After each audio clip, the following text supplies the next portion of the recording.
Health Centers Act.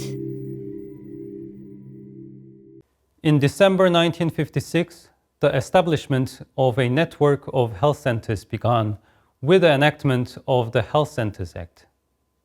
According to the Act, the work of public health centers was to include epidemic control, maternal and child health, school health, environmental and occupational health, health statistics, dissemination of health ideas, and other matters relating to the improvement of public health.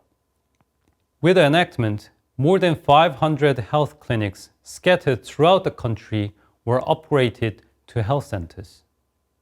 The clinics that had been set up temporarily for wartime relief became health centers, 3.7 for each county. While there was symbolic significance in establishing a network of health centers, it was difficult to expect these temporary facilities to perform their normal duties.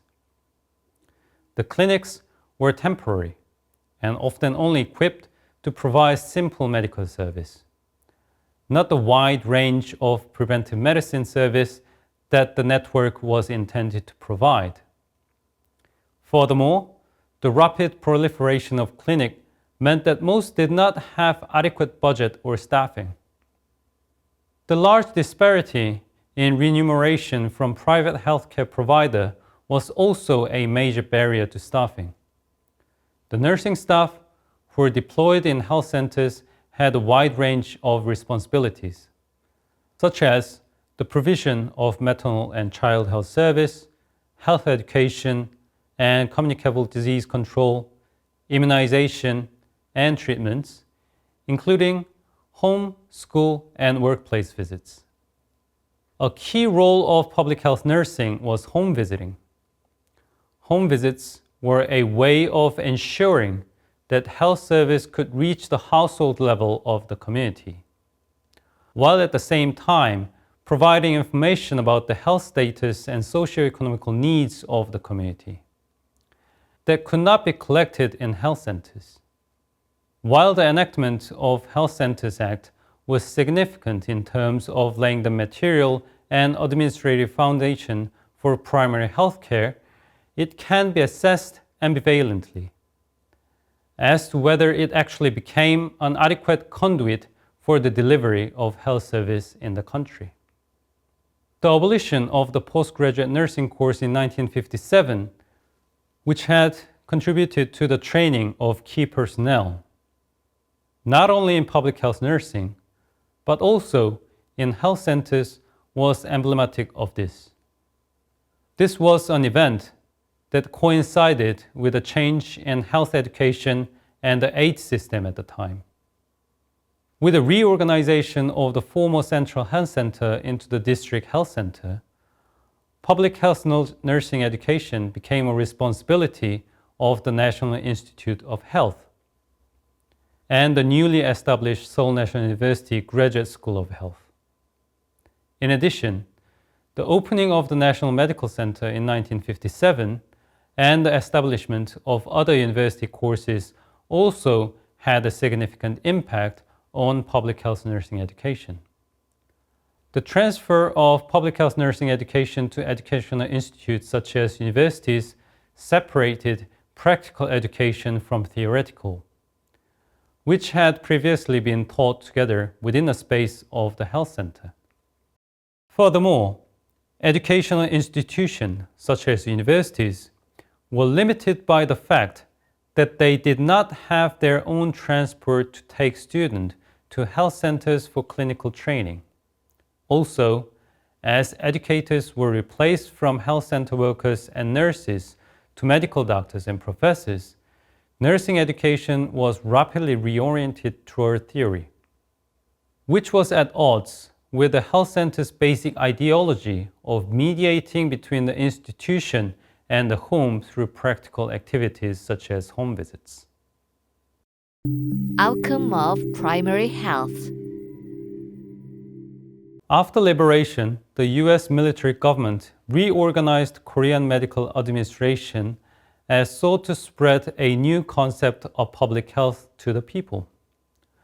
The U.S. military government's vision of public health nursing which involved female nurses visiting homes and providing nursing care to those in need, contrasted most starkly with the Japanese occupation's male police and physician-dominated sanitary police, who regulated, monitored, and conducted quarantine-style inspection to detect and persecute illness.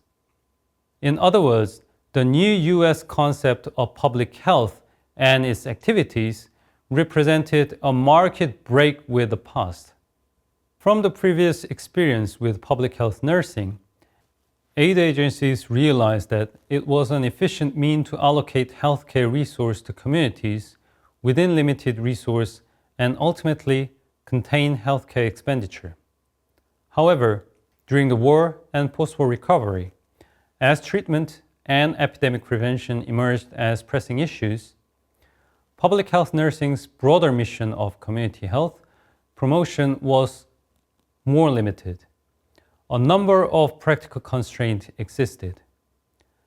The Health Center Act of 1956 provided a major opportunity to position health centers as key organizations for the provision of primary health care to the community, and to promote health nursing activities in conjunction with them.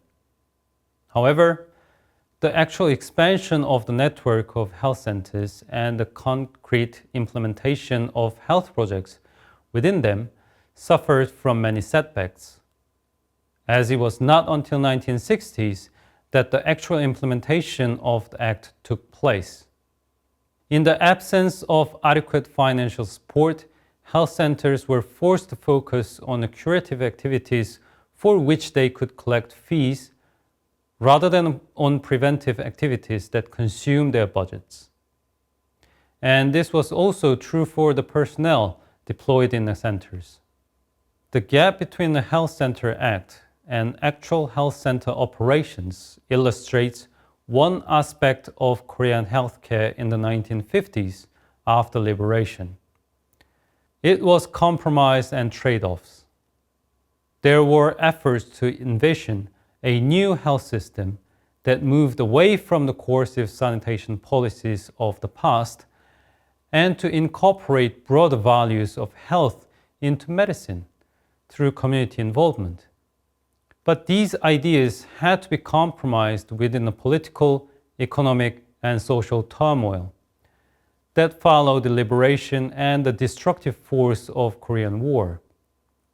Because of these constraints, the US military government and the Korean government were forced to draw on much of their colonial legacies. Thank you.